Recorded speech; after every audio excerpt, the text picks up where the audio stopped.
My name is Mbwana Alliy from Tanzania. Grew up there until about age 8. Spent time in boarding schools in northern Tanzania and Kenya. And then really kind of got exposed to the West, spending time in the UK. I was there for 11 years, so high school, first degree in electrical engineering, and then worked in aerospace for about 3 years. To round up my technical side, particularly working in aerospace, military industry, I wanted to go somewhere very business, but still very tech. So that's why I went to Stanford, and I was happy to get in and spend 2 years there, and really kind of get that Silicon Valley exposure. And then I spent 2.5, 3 years at Microsoft as a product manager. I interned there first in the summer, and then I went back full time. I product managed Excel and Access and the business intelligence products for the enterprise suite. But something told me to go back to Silicon Valley. I kind of wanted to, get exposed to the startup ecosystem. Folks and colleagues I've met in Silicon Valley pulled me back to the Bay Area, and so I worked in venture capital. And then IO Ventures, where I worked at, was a more boutique model. My thing was, okay, you can help us as an associate entrepreneur in residence at IO Ventures, helping with Accelerator, but also you should look at Africa, where your expertise really truly lies. Or at least they wanted me to become. At this point, I hadn't actually been back to Africa. At this point, maybe 15 years away, but I had that connection.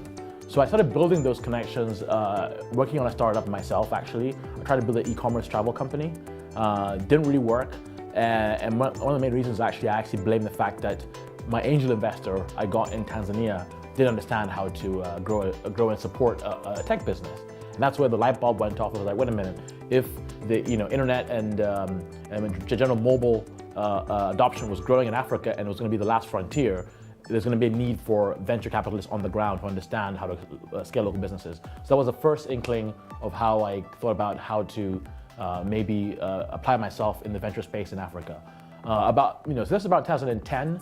About 2 years later, we formally founded the fund. I worked with Paul Bragle, who was one of the partners at IO Ventures, Eric Herzman, who it was the founder of Shahidi and iHub, and we came together and basically had a 2-part fund accelerator model, basically adapting what I learned in the Silicon Valley with Accelerator IO for the African environment, and also seed fund. So taking for the companies are much more later stage, or at least seed and more investable. Accelerator is actually a true application of teaching and developing talent in Africa in the face of just a brand new ecosystem of tech at the time. So Nairobi being the epicenter, that's where we kind of launched.